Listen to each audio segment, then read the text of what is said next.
하나님 아버지, 하나님께서 우주 만물을 창조하시는 가운데 오직 우리 인간만 생기를 주셔서 하나님의 생명이 될 수 있는 은혜 주신 것 참으로 감사를 드립니다. 그러나 인간이 어리석어 불신앙하여 사단에 속아 죄를 짓고 하나님을 떠나 6가지 문제, 12가지 문제 안에 있는 5만 가지 고통을 당하다가 지옥에 갈 수밖에 없었는데 그리스도를 통해서 모든 문제 해결해 주시고 영접할 때 하나님 자녀의 신분과 권세를 다 회복시켜 줄 뿐만 아니라 땅 끝까지 2, 3, 7, 5천 족족 살릴 수 있는 천명, 소명, 사명까지 주신 것 참으로 감사를 드립니다. 우리 사랑하는 성도들이 모두 다 강단 말씀을 통해서 메시지를 받게 하시며 그 속에서 나에게 준 레마를 발견하고 성취되어 하나님 교회를 살리며 지역, 민족, 세계 살릴 수 있는 귀한 세계 복음화의 주역으로 쓰임받을 수 있도록 역사하여 주옵소서. 오늘도 강단 메시지를 통해서 힘을 얻고 치유를 받고 하나님이 우리에게 주신 그 미션을 발견하는 은혜의 시간이 될 수 있도록 역사하여 주옵소서. 그리스도의 신 예수님의 이름으로 감사하며 기도드리옵나이다. 아멘. 오늘은 마가복음을 중심으로 말씀을 나누겠는데요. 마가복음은 AD 65년에서 70년 사이에 기록됐다고 보고 있습니다. 이 시기가 왜 중요하냐면 이 마가복음은 로마의 네로 황제가 일으킨 로마 대화재가 일어난 직후에 기록되었다고 보기 때문입니다. 역사적으로 보면 AD 64년에 로마의 대화재가 일어났다고 보고 있죠. 네로 황제는 로마 대화재 사건 이후부터 본격적으로 그리스도인들을 핍박하기 시작하였습니다. 그 이유는 로마의 화재를 일으킨 범인을 기독교인들이라고 누명을 씌웠기 때문입니다. 마가가 마가복음을 기록한 이유도 로마의 핍박 때문이었습니다. 마가는 로마 제국으로부터 핍박을 당하고 있는 성도들에게 그리스도가 어떤 분이신지를 기록으로 남기게 될 필요성을 느꼈기 때문입니다. 왜냐하면 예수님을 직접 목격한 성도들이 점점 줄어들고 있었기 때문입니다.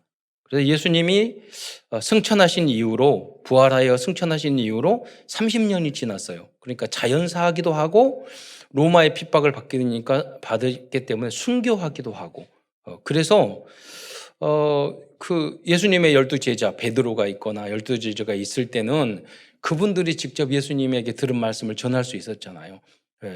그랬는데 또 마가 다락방이라든가 현장에서 예수님의 메시지를 직접 들었던 분들은 또 그분들이 간증할 수도 있잖아요. 그런데 그분들이 점점 이제 사망하기 시작하는 거예요. 그래서 복음이 있었지만 다 쪽복음, 부분적인 기록만 남아 있었던 거예요. 그래서 이러면 안 되겠구나. 우리가 죽더라도 후대들이 이 복음을 이제 읽고 하나님 말씀을 읽고 이 역사를 말씀과 복음과 역사를 정리해야 되겠구나. 이런 마음을 가지고 이제 마가복음을 기록하게 됐다는 겁니다.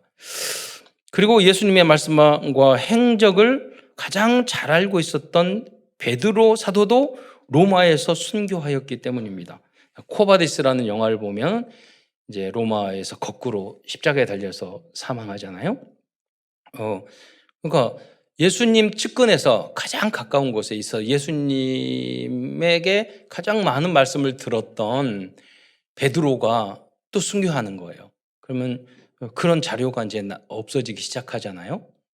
그래서 마가복음은 사복음서 중에서 가장 먼저 기록되어진 복음서입니다. 그래서 마가복음은 사복음서의 중심이 되는 말씀입니다. 즉 나머지 우리가 복음서라고 그러잖아요. 이게 마태, 마가, 누가, 요한.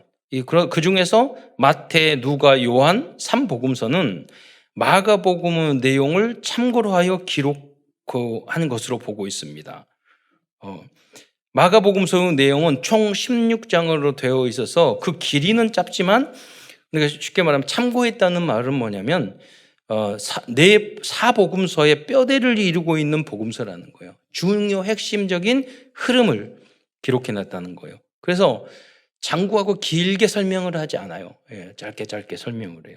그 후로 이제 마태복음은 주로 누구를 대상으로 했나? 왕이신으로 오신 예수 그리스도에 대해서. 이 마태복음은 유대인들을 향해서 복음을 전한 거예요. 그러니까 예수 그리스도는 다윗과 같은 아브라함의 후손으로서 다윗과 같은 진짜 왕이다. 참된 왕이다라는 것을 유대인들에게 변증하기 위해서 마태복음을 먼저 썼단 말이에요. 다 우리에게도 준 거지만은 1차 대상자는 유대인이었단 말이에요. 그러니까 마태복음 1장에 보면은 지난번에 말씀드렸지만 족보가 쫙 나오잖아요. 근데 이 마가복음은 로마 사람을 이방인들을 대상으로 했기 때문에 족보가 필요 없어요. 그러니까 족보를 안 쓴 거죠. 그리고 바로 직접적으로 복음적인 내용을 이야기하거든요. 마가복음은. 또 누가복음은 사람으로 오신 예수 그리스도에 대해서, 이 누가는 의사잖아요. 그래서 하나님은, 예수 그리스도는 완전 하나님, 완전 사람으로 오셨단 말이에요. 그러니까 의사인 누가는 그런 각도로서의 내용을 많이 누가복음에 담고 있죠. 그래서 하나님이 여러분을 여러 가지 각도로 부르셨지만은 여러분이 가지고 있는 성격, 전문성, 환경, 이런 게 여기에 맞게끔 여러분을 쓰신단 말이에요. 그리고 전도할 때도 마찬가지예요. 거기에 맞게끔 여러분 전도를 하셔야 돼요. 대상자가 누구냐에 따라서 맞게끔. 그러니까 마태마가 누가도 마찬가지예요. 이 편지를 쓸 때, 이 복음을 전할 때 그 대상자가 누군지를, 1차 대상자가 누군지를 알고 거기에 맞게 복음을 전했단 말이에요. 그래서 이제 이게 전도자들이 해야 될 이제 역할이죠. 또 요한복음은 하나님의 아들로 오신 예수, 하나님이면서 하나님의 아들로 오신 예수 그리스도에 대해서 기록하고 있다면, 마가복음은 섬기는 종으로 오신 예수 그리스도로 기록하고 있습니다. 이렇게 마가복음에서 예수 그리스도를 섬기는 종으로 표현한 이유는 마가복음을 통하여 전도하고자 하는 대상자들이 주로 로마에 사는 사람들이었기 때문입니다. 그 중에서도 당시 로마에는 전쟁에서 패하여 끌려온 많은 노예들이 살고 있었습니다. 그때 당시에는 전쟁에서 지잖아요. 그럼 그 사람이 왕족이었던, 귀족이었던, 농민이었던, 서민, 관계없어요. 끌고 와서 노예를 시킨단 말이에요.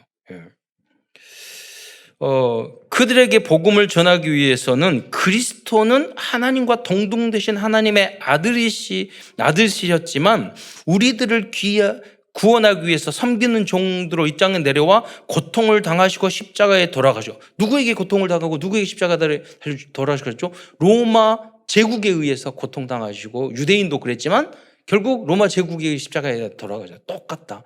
근데 그분이 하나님이다. 왜 그렇게 오셨냐? 우리의 근본 문제. 그 사람들이 전쟁을 일으키고 싸우고 사람을 노예로 삼고, 그 다음에 그 나라를 정복하고 십자가에 못 박고, 이게 뭐냐? 하나님이 떠나서 인간이 짐승같이 됐기 때문에 그런 것이다. 이 문제를 해결은 윤리 도덕 가지고는 절대 안 되는 거다. 그리스도가 주인이 되고 성령의 역사를 통해 하나님의 말씀, 여러분 생각해 보세요. 복음이 전해지는 곳마다 인권이라는 게 만들었어요. 진정한 인권은 여러분이 천하보다 소중한 하나님의 자녀라는 거예요. 그러니까 그분들이 교육도 하고 복지도 하고 상담도 하고 그분들이 가정도 이루었을 때 인간을 소중하게 생각해서 장애인이든 노인이든 다문화든 차별하지 않는단 말이에요. 왜? 하나님의 형상 가진 하나님의 자녀이기 때문에, 인간이기 때문에, 천하보다 귀중한 생명이기 때문에. 그래서 인권의 시작은 거기서부터 해야 되는 거예요. 그런데 그 하나님을 안 믿고 그러면 결국 뭐냐? 인간은, 진화론을 믿으면 인간이 누구의 후손이에요? 원숭이의 후손이잖아요. 그럼 인권? 그럼 우리가 세기 때문에 하는 거지. 그래서 공산주의가 뭐냐면 무신론을, 하나님을 믿지 않았잖아요. 그러니까 유물론은 뭐냐면 다 죽여도 된다는 거예요. 영이 없기 때문에 우리의 이념을 위해서는 다 죽여도 된다는, 그래서 계급 투쟁을 해서 경제적으로 우리를 악압하는 사람들은 다 죽여야지만이 그 사람들이 죽여야 되지, 그대로 놔두면은 자발적으로 민주화시키지 않는다는 거예요. 그게 공산주의의 뿌리란 말이에요. 하나님을 믿지 않으니까 폭력을 쓰게 된단 말이에요. 그게 정당화해야 되고. 또 우리는 그게 아니죠. 원수도 사랑해야 되느냐. 하나님이 함께 하시지 않으면 그렇게 할 수 없죠. 죄인도 사랑하고. 예수님은 그랬잖아요. 내가 의인을 부르러 온 게 아니라 죄인을 부르러. 우리 같은 다 똑같아요. 여러분이 뭐 다 비슷하잖아요. 우리들이 다. 예. 천국에 들어갈 존재는 아무도 없어요. 근데 주님께서 십자가에 달려 돌아가심으로 우리의 원죄, 자범죄 모든 죄를 해결해 주셨어요. 그러니까 여러분 우리가 할 것은 그 사실을 믿는 거예요. 하나님은 우주 만물을 창조하셨고 이 문제, 그래서 내가 용서받았기 때문에 누구든지 용서할 수 있는 거예요. 그런다고 그래서 잘못하는 걸 아주 쿵개도 꾸지람도 안 하는 건 절대 아니에요. 그러니까 누구든지 70번이라 진정으로 회개하면 누구든지 다 용서해 주는 거예요. 70번이라도 7번까지. 예, 그러면 진정으로 회개 안 하면 용서 안 돼요. 예수님도 그렇게 안 하셔요, 여러분. 그렇기 때문에 말씀 듣고 맞아. 여러분이 인정을 안 하잖아요. 내가 잘못했다고 인정만 해도 여러분은 거듭나게 돼요. 그리고 치유가 돼요. 그리고 여러분은 용서받을 수 있고 새로 시작할 수 있어요. 다음에 또 넘어지면 또 인정하면 되고 그러면 점점 줄어들어요. 우리의 그런 부족한 부분이. 하나님 앞에 성경에 나와 내가 믿음 없는 걸 내가 나를 도와주소서. 다윗의 후손이요. 주님 앞에 말을 하잖아. 나는 이게 안 됩니다. 나는 이거 부족합니다. 주님 앞에서 이 말을 하는 게 굉장히 중요해요. 여러분이 어머니 아버지한테 말을 해도 안 돼요. 그렇잖아요. 선생님한테 해도 안 돼요. 그러니까 하나님은 그리스도는 여러분을 다 이해하시고 여러분을 용서해 주셔요.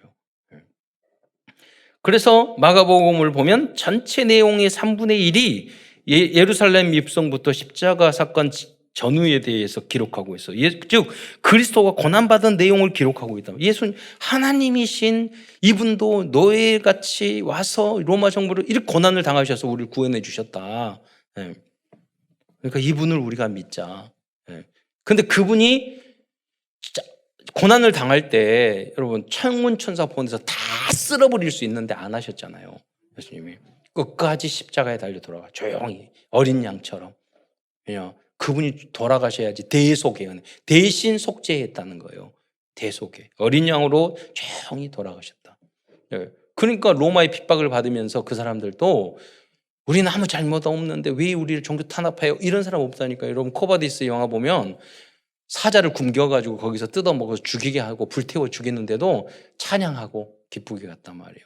왜? 예수님처럼 말없이. 제가 영상을 보는데요. 북한에서 땅굴에서 신앙생활을 하다가 잡혀가지고 죽게 된 거예요. 그러니까 먼저 그 어머니 아버지 있는데 어린애들을 먼저 사형을 시키는 거예요. 어린애들 고통을 당하라고 부모님에게. 근데 엄마 나 죽기 싫어. 이제 10대짜리 꼬마가 막 그러니까 엄마가 그 말을 했다는 거예요. 마음이 찡하게. 야, 큰 천국 가는데 왜 그래?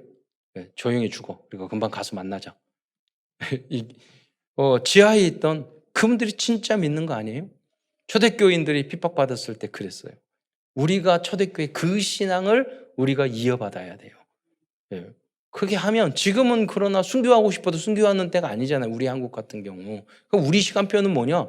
열심히 여러분 공부하고 열심히 여러분 일을 하고 열심히 여러분 돈을 벌어서 세계 복음화에 기여하는 한국 교회가 되도록 여러분이 해야 돼요. 얼마나 감사합니까? 그러니까 순교하는 자세로 여러분 일을 하시고 순교하는 자세로 여러분 현장에서 공부하고 순교하는 자세로 헌신하고 해야 되는 거예요. 그것을 어떠나 어렵게 아니라 기쁨으로 해야 되는 거예요. 우리 힘이 아니라 하나님이 주신 힘으로 하는 거예요. 그래서 우리가 기도가 필요한 거예요. 돌이켜보면 내 힘이 아니고 하나님이 하셨구나. 하나님이 여셨구나. 우리가 할 수 있는 게 아무것도 없어요. 여러분 자녀들이 하는 거, 여러분이 부모님 계시면 여러분 자녀, 여러분 뜻대로 되느냐? 절대 안 돼요. 그렇잖아요. 똑같이 부모 밑에 태어났는데 이 세 놈이 어떻게 다른지.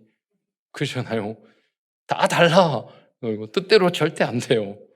내 자식인데 절대 안 된다니까요. 그래서 주님 하나님의 자녀란 말이에요. 기도할 뿐이에요. 그 여러분이 다 그리고 일일이 쫓아다니면서 여러분 인생을 돌봐줄 수 없어요. 그래서 하나님께 맡겨야 돼요. 하나님께. 내가 그러니까 부모님이요. 여러분이 방해만 안 쳐도 훌륭하게 잘한다니까요. 잔소리만 안 해도 잔소리 하지 말고 기도하세요. 기도. 그리고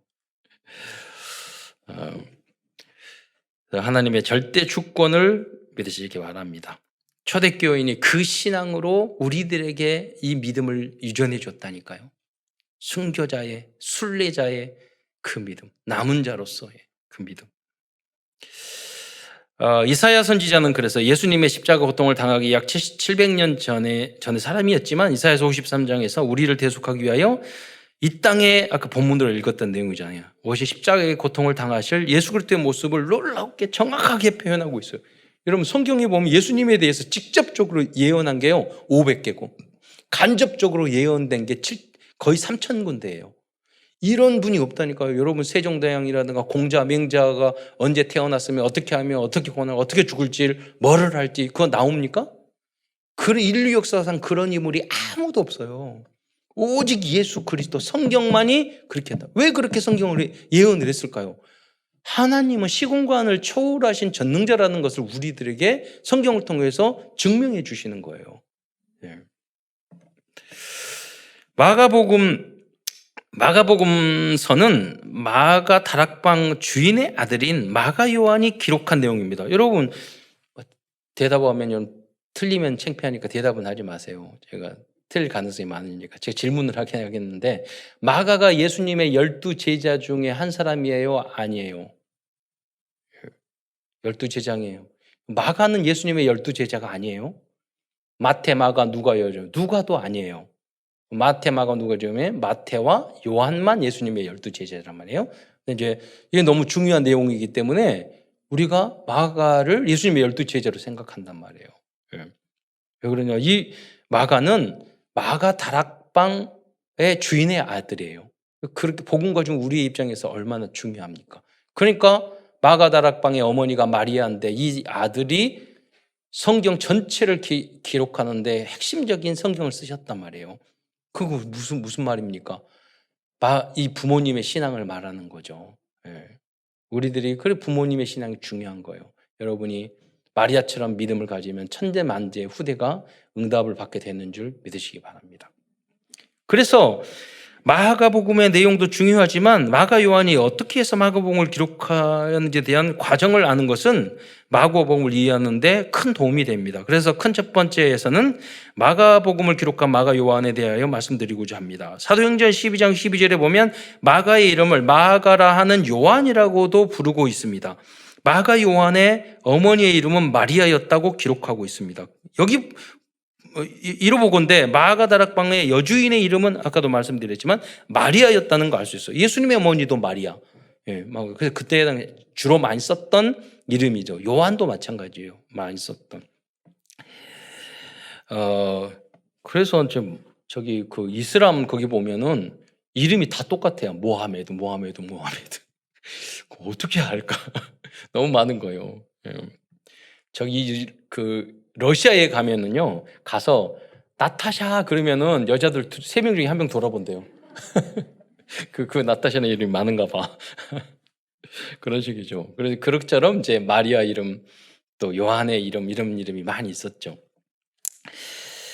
마가는 로마식 이름이에요. 그리고 이제 요한의 이름은 유대식이에요. 그러니까 요한의 이름은 그 히브리어에 보면 무슨 말이냐면 자비하신 하나님이라는 뜻이래요. 요한이라는 이름. 우리가 보통 보면 그냥 마가 요한 그러지 않습니까? 그런데 우리가 미국에서 생활했던 사람들은 뭐라면 로버트 김 그러면 저 사람 좀 바다 좀 먹었나 이렇게 버터 좀 먹었나 이렇게 생각을 하잖아요. 이런 식의 이름으로 생각하면 되겠습니다. 이 이름으로 보았을 때 마가 요한은 로마에서 유학을 했던지 아니면 로마식의 고급 교육을 받았던 엘리트였음을 알 수 있습니다. 그런데 이 마가라는 이름의 뜻은 큰 망치입니다. 여러분의 자녀의 이름을 큰 망치 이렇게 짓겠어요? 예. 이는 그런데 그렇지 않습니다. 이는 마가의 직업이나 전문 전공이 대리석 건축이나 토목이었던 것을 추측할 수 있어요. 여러분 마가 다락방에 남자만 120명, 아이들까지 다 합치면 500명 있었어요. 하나님 예수님이 내가 6월절 양을 어떤 사람을 만나면은 거기 들어가서 먹겠다, 잡수시겠다 하라. 그래서 가서 대접을 했단 말이에요. 그 마리아가. 그런데 거기에 120명 남자 6월절 하고 120, 그 후로 나중에 120명, 500명 그래서 예루살렘 교회까지 됐단 말이에요. 그러니까 그 집이 굉장히 큰 집이었다는 거, 부자였다는 거예요. 그럼 어떻게 부자가 됐을까? 예측하자 보면 분명히 마가의 아버지가 건축업자예요. 그때 당 성도 짓고 또 예루살렘 성전은 원래 솔로몬 성전보다 두세 배 크게 졌단 말이에요. 헤롯이.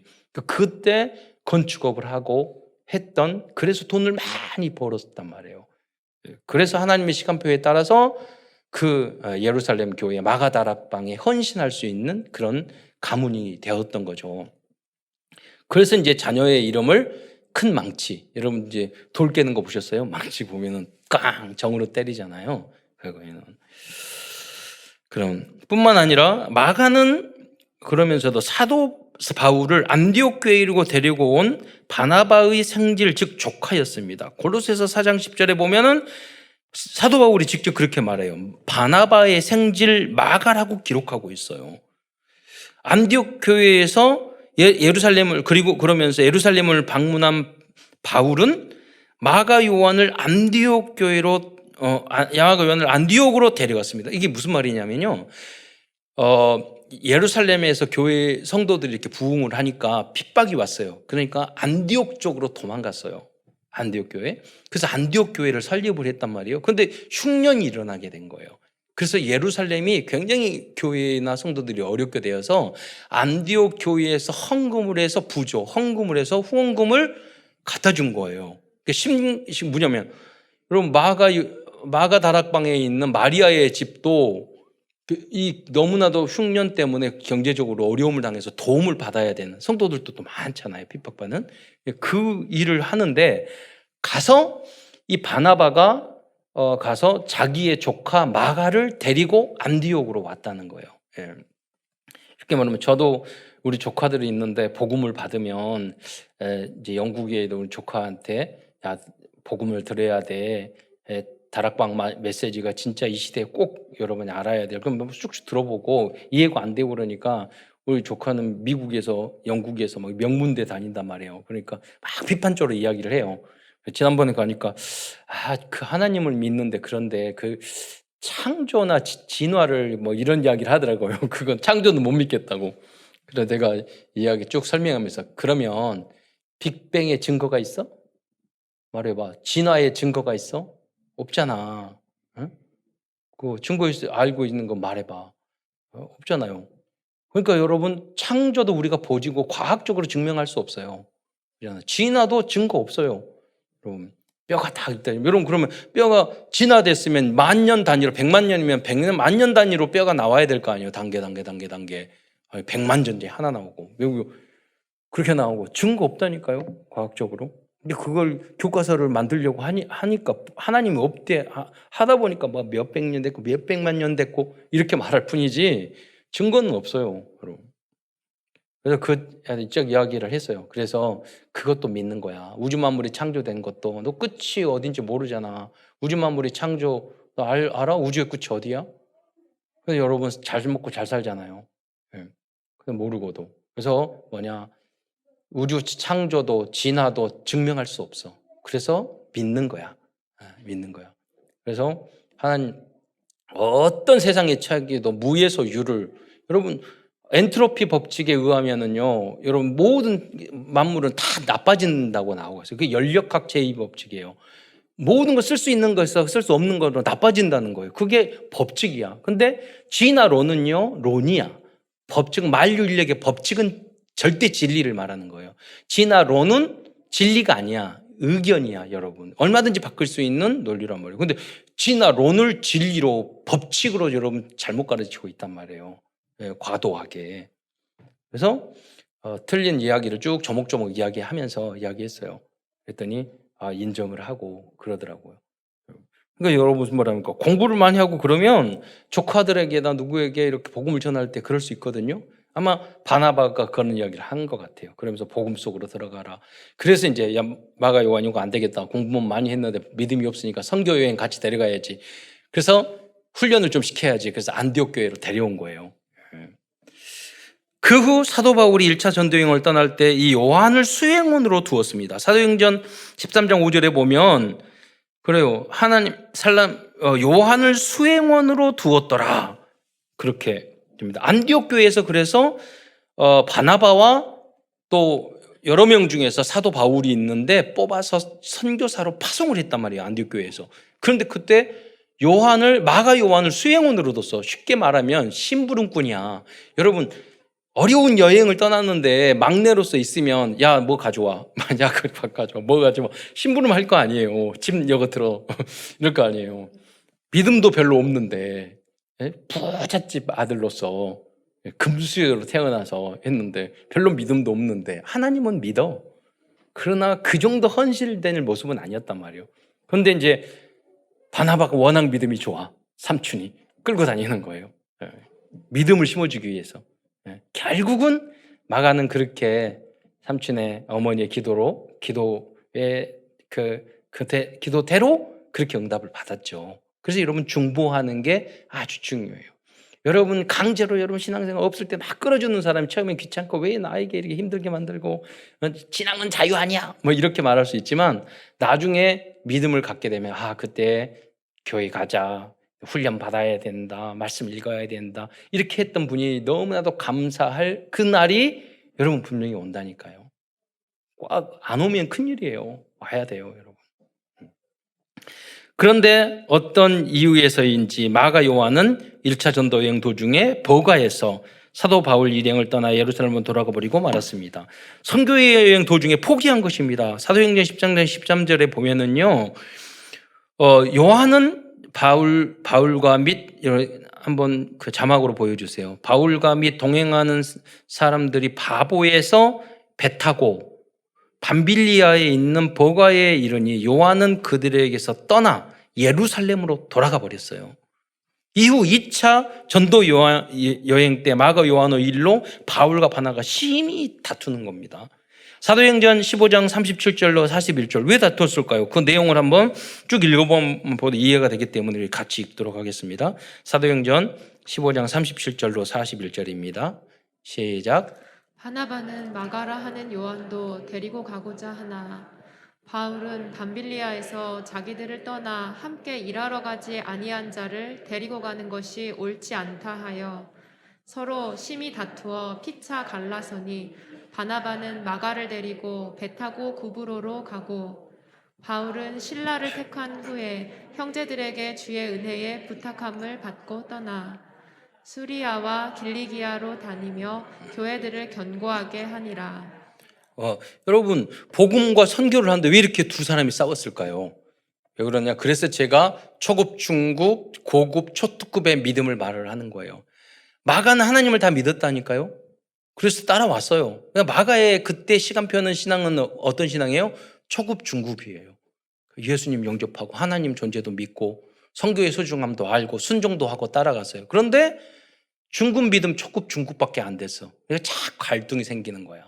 내가 이거 해야 되나? 근데 이 고생을 해야 되나? 그리고 하는 행동마다 마음에 안 드는 거야. 내가 뭐 밑에서 내가 종인가? 막 이런 생각이 들었단 말이에요. 왜 그러느냐? 신앙의 수준이 초급, 중급이니까. 교회 다닐 때도 마찬가지예요. 그런데 바울은 왜 싸울 것일까요? 이들의 신앙은 고급 신앙이야. 바나바는 말을 하는 거예요. 아니 젊은 사람이 이렇게 금수저로 태어나가지고 편하게 살다가 오니까 당연히 힘들고 어렵고 갈등을 하지. 그러니까 한 번 더 기회를 줘야지. 왜 이번에 지난번 돌아갔다고 이번에 다시 간다고 하는데 엄마가 막 밀었겠지. 가자고 간다고 하는데 왜 그러냐고. 그러니까 아니 사도 바울도 너무 믿음이 좋아. 고급 믿음이야. 아니 이 선교와 전도가 너무 중요한데 그걸 가면서 옆에서 힘들게 하고 인상 쓰고 그러면 스트레스 받아가지고 어떻게 선교한다고. 아직 사명이 안 됐잖아. 시간표가 안 됐으니까 이번에 안 된다고. 막 싸웠던 거예요. 고급 신앙이야. 예. 나중에 이들도 초특급 신앙으로 바뀝니다. 그러잖아요. 서로 이해하고 받아들이고 그렇기 때문에 마가가 세계복음화의 주역, 로마복음화로 주역으로 쓰임받는 거죠. 여러분도 마찬가지예요. 양육하다 보면 처음에는 예수를 겨우 영접하고 겨우 주일 섬기기도 힘들지만 나중엔 여러분이 중직자, 이번에도 여러분 중직자, 장로 새롭게 낸 여기 55주년 맞아 다 뽑을 거란 말이에요. 나중에 가서는 여러분이 헌신을 막 하고 더욱 하고 싶어서 그렇게 하시잖아요. 그래서 우리 교회가 이렇게 지어지고 여기까지 온 거잖아요. 네. 장로님 지난번 신방하니까 그러시더라고요. 장로님이 야, 초특급 신앙이구나. 목사님이 바쁘신데 장로가 우리가 도와드려야지 여기까지 신방 오실 필요 없는데. 얼마나 소중한 깨달음이에요. 그렇잖아요. 장로님들도 애기 같아서 목사님 신방해 주세요. 해주세요. 물론 사랑하고 이런 것도 좋고 그런 것도 있겠지만은, 그러나 이제는 성장을 하면 오히려 동역자가 된단 말이에요. 돕는 자가 된단 말이에요. 예. 그리고 내가 과거에는 작은 헌금하기도 힘들었는데 이번에도 막 헌신을 많이 해주셔가지고 많이 도움을 주시고, 교회가 어려움을 당할 때 또 뭐 내가 눈에 보이는 거 이렇게 헌신해야 됐다는 걸 막 말도 안 했는데 찾아서 막 하시고. 왜냐하면 이제 영적으로 성장을 하니까. 과거에는 물질 중심, 나 중심이었는데 이제는 복음 중심, 교회 중심으로 바뀌게 된단 말이에요. 그러나 마가 요한은 세월이 지난 후 이렇게 싸워서 마가 때문에 분리가 됐단 말이에요. 다시 회복되어서 바울의 동역자가 되었습니다. 그 역할을 정말 했던 그 핵심적인 인물이 누구냐? 바로 베드로였어요. 베드로가 야, 나는 예수님도 3번이나 부인했어. 그러니까 너는 뭐 아무것도 아니야. 나는 3년 쫓아다니다가 예수님 그래가지고 막 얼마나 지금도 창피한지 모르겠어. 미안하고. 이렇게 넌 괜찮아. 그 정도. 팀 사역을 잘 해준 거죠. 힘으로. 그래서 나중에는 베드로가 죽을 때까지 평생 통역자로 있어서 그것 때문에 베드로를 통해서 예수님이 하신 많은 말씀을 마가가 통역을 하면서 마가복음을 내용을 정리하게 된 거예요. 직접 마가가 쫓아다니고 그런 건 아니었단 말이에요. 그래서 우리가 마가가 실수를 했지만 합력하여 하나님은 선을 이루게 하시는 줄 믿으시기 바랍니다. 중요한 건 뭐냐면 회개하고 인정하고 돌아서는 거예요. 그리고 빌립보서 1장 24절에 보면 사도 바울이 뭐라고 합니까? 또한 나의 동역자 마가라고 기록하고 있어요. 나중에 가서는 사도 바울이 쓴 거라니까요. 동역자라고. 그때는 회복돼야 돼요. 여러분 이런 기회를 통해서 우리 성도들 중에서도 다 회복할 사람 회복하고, 가족 중에서도 회복하고. 가난한 성도 너무 많아요. 왜냐면 반대로 하면 하나님을 믿는데 안 나가. 가난한. 교회는 안 나가. 하나님도 믿어. 왜냐면 초급신학이기 때문에 그래요. 중급이기 때문에. 다 믿어. 하나님 안 믿는 거 아니에요. 삼위일체도 믿어요. 창조도 믿어요. 근데 교회만 안 나가. 교회 초급이니까 그래요. 회복이 돼야 돼요. 그래서 여러분의 베드로와 같이, 바나바와 같이, 마리아와 같이 그 중간 사역자의 그래서 역할이 중요한 겁니다. 그들을 이끌어서 좀 고급의 믿음으로, 초특급의 신앙으로 갖도록 여러분이 가정 가문, 여러분 현장에 여러분이 선지자예요. 뿐만 아니라 사도 바울과 함께 복음을 전하다가 감옥에 갇히기도 하였어요. 고로새서 4장 10절에 보면 나와 함께 갇힌 아리스다고와 바나바의 생질 마가라고, 여러분 꼭 바나바의 생질 마가라고 사도 바울이 쓰잖아요. 그 바나바는 자기하고 싸워서 갈라졌는데 사도 바울하고 그럼 다 회복됐다는 거예요. 누구랑 이렇게 해서 그 역사를 기록하는 거잖아요. 마가가 이름이 너무 많으니까. 그 정도가 아니고 사도 바울은 사역의 마지막 시기에 기록한 디모데후서에서 마가를 나의 일에 유익한 자라고 말씀하고 있습니다. 디모데후서 4장 11절 후반부에 보면 내가 올 때에 마가를 데리고 오라. 디모데에게 하는 말이에요. 그가 나의 일에 유익하니라라고 기록했어요. 그냥 동반자뿐만 아니라 이젠 유익한 자로 완전히 거듭나게 된 거예요. 마가가. 이뿐 아니라 마가 요한은 베드로의 통역자로 사역을 하였습니다. 베드로는 마가 요한을 내 아들 마가라고 표현하고 있습니다. 베드로전서 5장 13절에 보면은 내 아들 택하심을 받은 바벨론에 있는 교회, 이 바벨론에 있는 교회가 모두 어느 교회예요? 로마를 말한 말, 상징적으로 이렇게 말을 했단 말이에요. 바벨론은 교회에 너희에게 무난하고 내 아들 마가도 그러하니라. 그러니까 바벨론, 로마에 마가가 있었다는 말이에요. 누구와 함께? 베드로와 함께. 전승에 따르면 마가는 베드로와 사도 바울이 로마에서 순교한 후에 로마에서 복음을 전하다가 알렉산드리아로 건너가서 교회를 설립하고 말씀을 가르쳤다고 전해지고 있습니다. 그 그 영향에서인지 후에 북이집트에 이 알렉산드리아가 있거든요. 알렉산드리아에서는 훌륭한 교부와 신학자들이 많이 나오게 됩니다. 뿐만 아니라 세월이 지난 후 로마는 세계복음화의 센터가 되었습니다. 학자들은 로마 복음화에 초석을 놓은 가장 중요한 인물이 마가였다고 보고 있습니다. 완전 복음의 사람은 실수를 하지 않는 사람이 아니라 실수 후 자존심을 죽이고 자신의 잘못을 인정하고 회개할 수 있는 사람입니다. 그래서 마가 요한은 예수님을 섬기는 종으로 표현한 것입니다. 하나님이신 예수님도 피조물인 인간들에게 모욕과 치욕을 당하셨는데 그리스도인들이 자존심 때문에 회개를 못하거나 섬기지 못하는 것은 진정으로 그리스도를 내 인생의 주인으로 모시기 못했기 때문이라는 것입니다. 큰 두 번째에서는 마가가 마가복음을 통해서 로마 사람들에게 전하고자 했던 그리스도와 복음에 대해서 알아보겠습니다. 마가복음을 기록하게 된 첫 번째 주된 목적은 로마에 살고 있는 사람들에게 그리스도는 어떤 분이신지를 알려주는 것이라고 했습니다. 왜냐하면 다시 말하자면 그리스도께서 부활하시고 승천하신 지 30년이 지났기 때문입니다. 그리고 또 중요한 것은 특히 로마의 시민권을 가지고 있는 사람들에게 예수님이 확실한 하나님이 보내신 그리스도의 심을 증명할 필요가 있기 때문입니다. 그래서 마가복음은 로마의 불신자들이 읽어도 예수님을 그리스도로 믿을 수 있도록 쓰여진 불신자 전도를 위한 전도의 책으로 기록했던 것입니다. 그래서 마가복음을 읽을 때 저도 그렇게 한번 읽어봤어요. 내가 전혀 불신자야. 근데 로마의 백부장이나 천부장이야. 근데 예수에 대한 이야기가 들려오거든. 저놈이 누구야? 그래서 거기에 대한 기록이 있는데요. 한번 보실래요? 그래서 마가복음을 쭉 읽었어. 읽어보면 둘 중에 하나를 선택해야 돼요. 뭐냐? 예수님을 진짜 그리스도로 믿든지 아니면 사기꾼으로 모든 거짓말로 하든지 둘 중에 하나예요.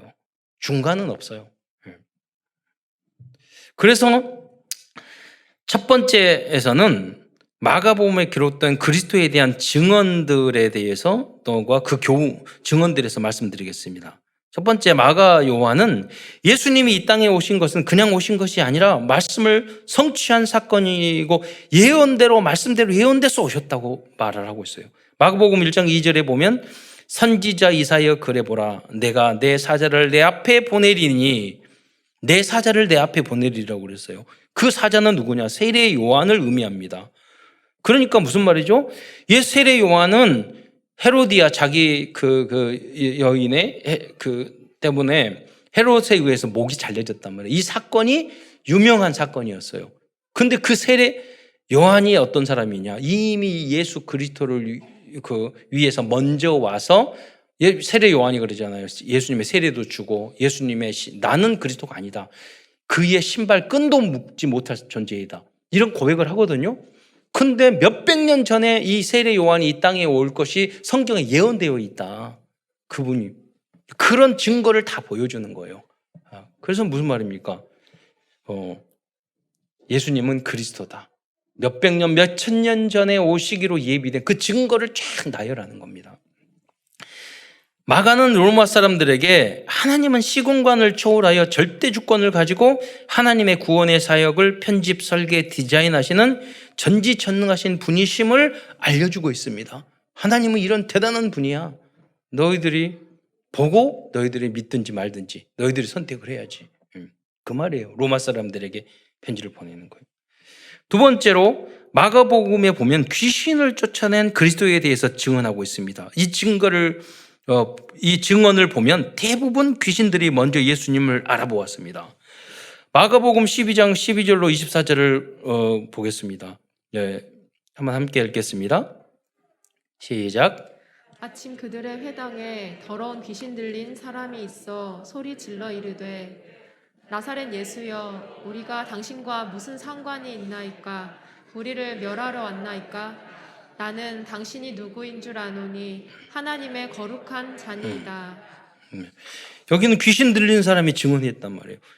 제가 청년 때부터 양육한 우리 청년이 있는데 그 청년은 아버지도 귀신 들리고 어머니도 귀신 들리고 형도 미치고 누나도 귀신 들리고 어느 정도냐면 그 어머니가 택시를 탔는데 기사가 갑자기 너무 몸이 싸늘하다고 제발 내려주시라고.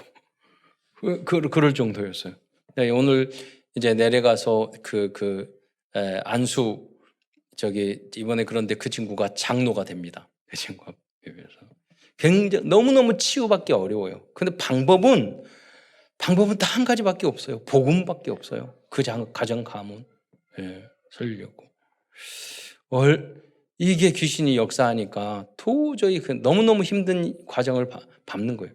형은 천재 같은데 천재가 귀신 들리니까요. 아무것도 못해요. 예.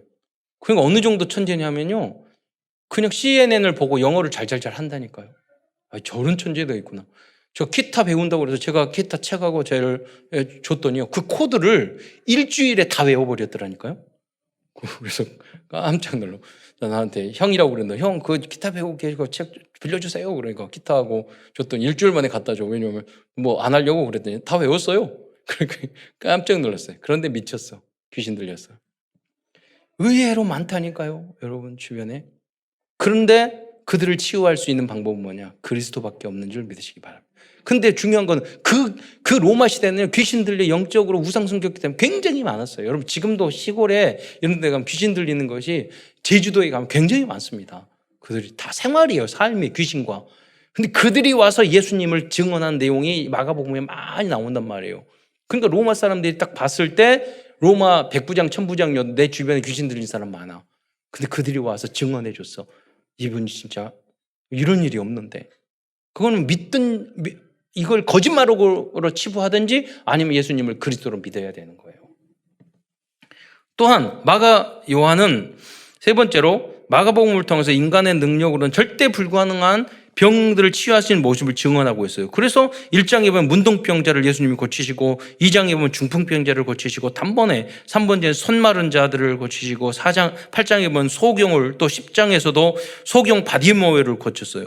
그리고 9장에 보면은 나면서부터 말 못하는 사람을 예수님이 고치셨어요. 이게 여러분도 가서 병 나으라 물론 기도하면 여러분 치유하고 우리 가정과 저 애인도 불치병도 치유받는 경험이 있었지만은 그게 핵심이 아니에요. 뭐냐면 여러분 인류 역사에 눈 봉사를 눈뜨게 하고 말 못하는 사람 말하게 하고 문둥병자를 단번에 낫게 하는 사람 혹시 들어보셨어요?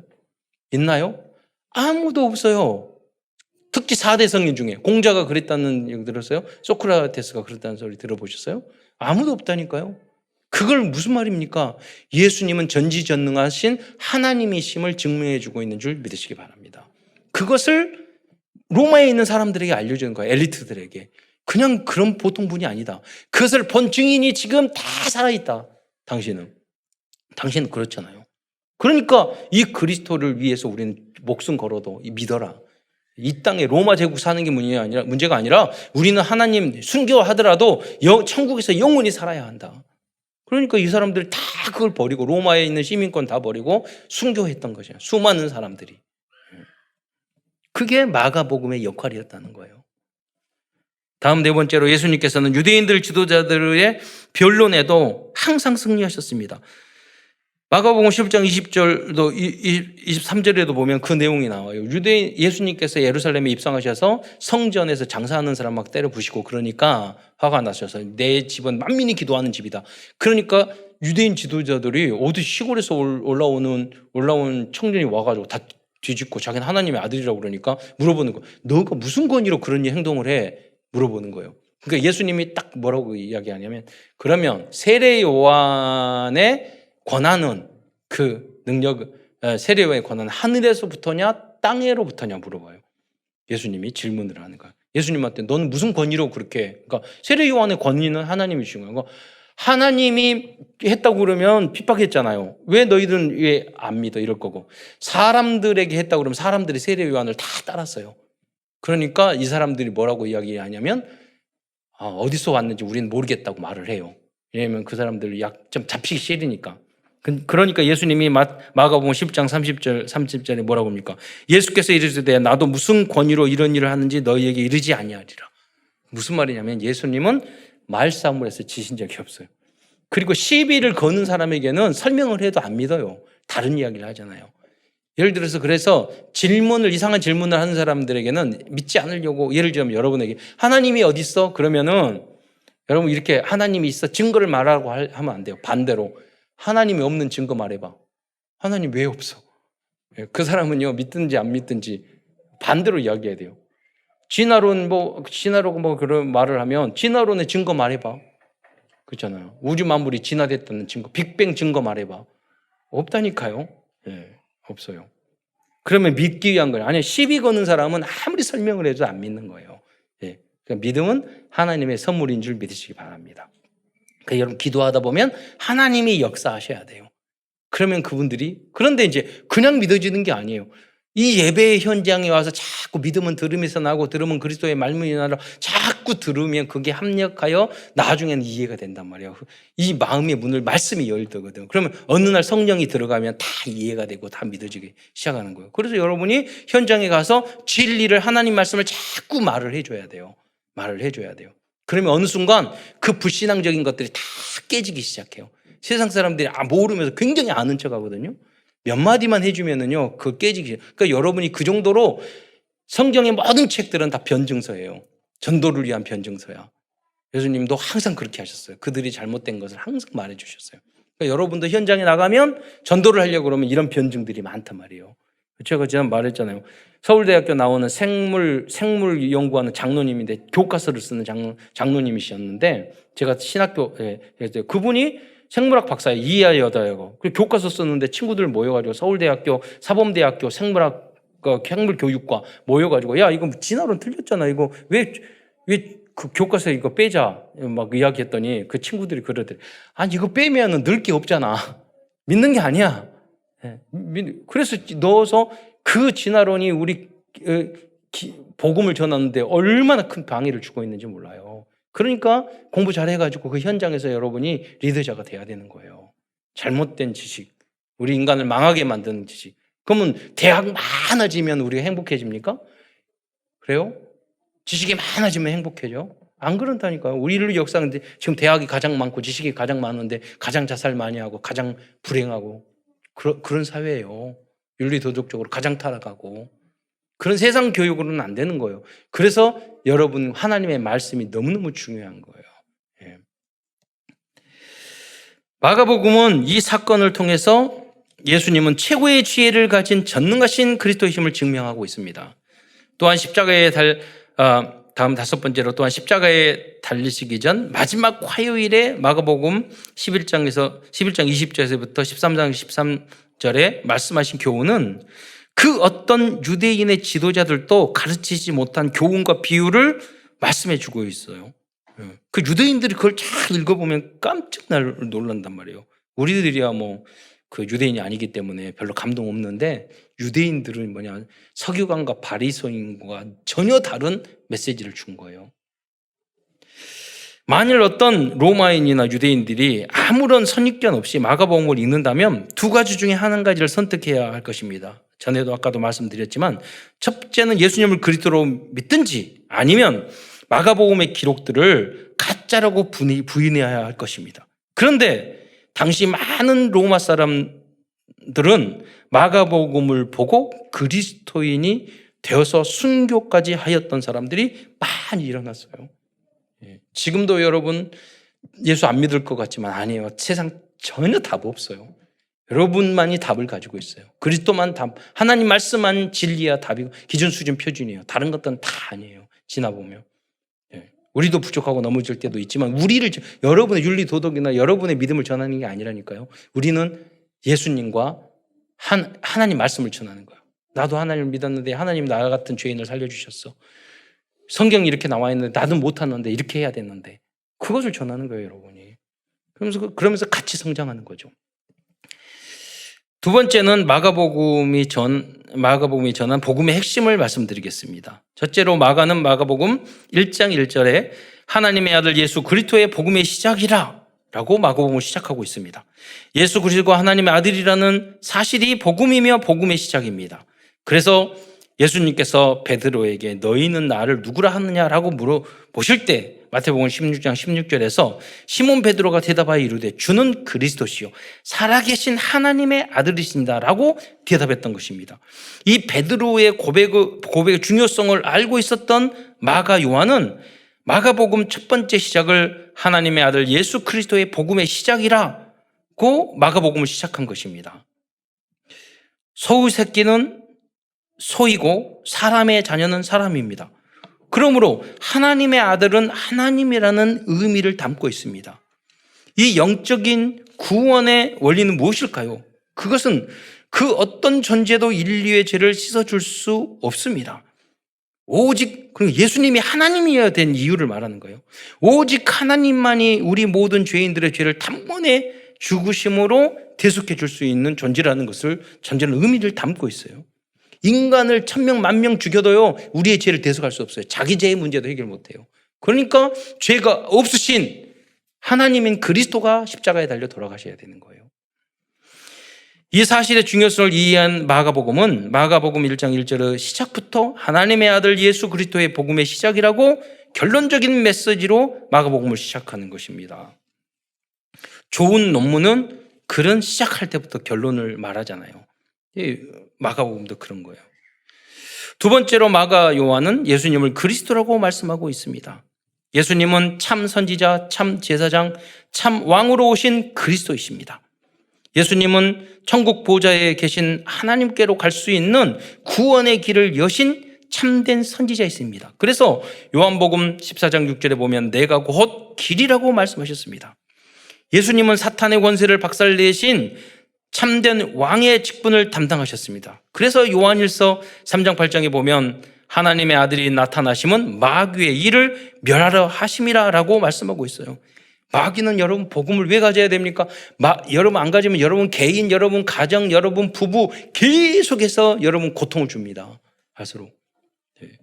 그리스도 주인 딱 됐을 때 흑암은 꺾이기 시작해요.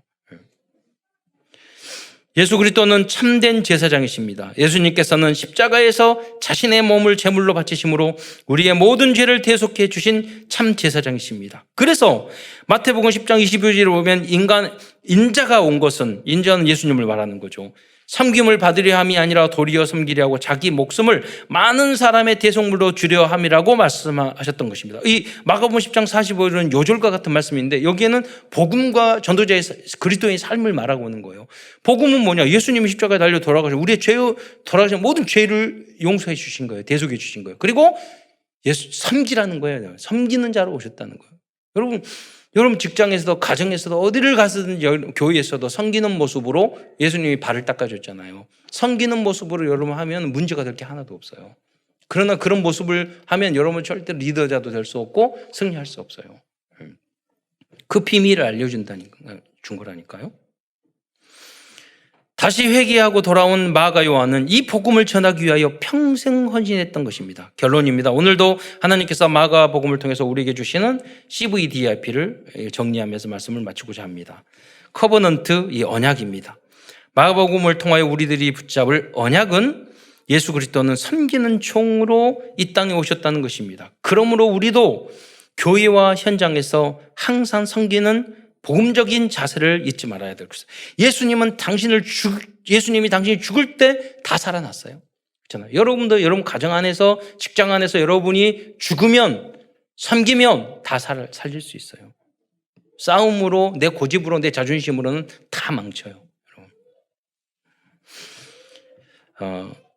저는 지난번에도 어떤 일이 있어서 제가 노예를 이렇게 하다 보니까 쭉 했어요. 당연히 이런 것들을 해야 되는데 그분이 좀 오해될 것도 아닌데 막 하더니 이렇게 좀 처음에는 글을 쭉 적으셔서 하더니 나중에는 글로 이거 방송으로 다 나가니까 좀 미안하지만 막 쌍욕을 저한테 하는 거예요, 목사님인데. 그래서 그걸 보고 저도 쌍욕을 하고 싶었어요. 그런데 보니까 이거 아니잖아요. 그래서 제가 이제 그 내용이나 이런 것들은 다 이제 노 회장님한테 말씀드리고 그 다음에 다른 친하신 목사님한테 전해서 너무 화가 나신 것 같으니까 잘 이렇게 해주시라고 그래서 다 설명을 하고 저에 대해서 별로 많이 깊이 잘하는데 깊이 친하진 않아. 그러니까 저를 잘 모르잖아요. 그래서 딱 이렇게 했더니 나중에 그 다음날 역시 복음 부는 거죠. 죄송합니다. 제가 어제는 창세기 3장에 빠져 있어가지고 그리고 제가 그때 똑같이 그랬으면 어쩔 뻔했어요. 예. 그잖아요. 우리가 항상 성실만 하지만 실수한다니까요. 그때 섬기는 자세로 상대방을 이해하는 모습으로 그래요. 전 그때 참는 것은 항상 나중에 잘했다. 아무리 옳은 말이나 하더라도 나중에 가서는 오래 잘했다 생각하지만 참지 못하는 것은 아무리 옳은 것도 나중에 후회가 되더라고요. 성령의 힘이 아니면 못 참아요, 우리는. 비전입니다. 우리의 영원한 비전은 237 나라 5천 종족들에게 하나님의 아들 예수 그리스도의 참 복음을 증거하는 것입니다. 그래서 드림 꿈입니다. 마가 요한처럼 그리스도의 복음을 증거하기 위하여 24시간 기도한다면 우리들의 모든 꿈은 이루어질 것입니다. 이미지입니다. 하나님께서는 우리들에게 하나님 형상과 생기와 성령 충만을 주셨습니다. 조금만 집중하여서 하나님을 바라본다면 하나님께서는 우리의 인생의 미래를 편집, 설계, 디자인해 주실 것입니다. 프랙티스, 계속적인 실행입니다. 3오늘과 300영접, 30다락방, 3주교회를 위해서 계속 도전해 보시기 바랍니다. 이 내용을 모르신 분들은 잘 설명해 드리고, 그렇다면 여러분이 그렇게 한다면 여러분 가장 성공적이고 행복한 인생이 될 것입니다. 여러분 지금은 로마 시대가 아니에요. 그러나 4차 산업, 인공지능, 메타버스 시대로 굉장히 빠르게 변하고 있지만 사람들이 다 불행에 빠져 있어요. 이런 시대일지라도 여러분이 예수 생명, 예수 능력 안에서 혹시 포기했더라도 다시 돌아온 마가처럼 로마 복음화의 주역으로 쓰임받는 모든 성도들과 후대들이 되시기를 축원드리겠습니다. 기도하겠습니다. 사랑해 주님 감사합니다. 연약한 우리이고 우리가 수없이 포기할 수밖에 없고 좌절할 수밖에 없었던 그런 인생을 살았지만 주님께서 만남을 주시고 주님께서 도와주셔서 여기까지 인도해 주신 것 참으로 감사를 드립니다. 모든 성도들이 마가처럼 끝까지 승리하여 세계복음화를 위하여 로마고 복음화를 위해 쓰임받는 그리스도의 제자가 될 수 있도록 축복하여 주옵소서. 그리스도의 신 예수님의 이름으로 감사하며 기도드리옵나이다.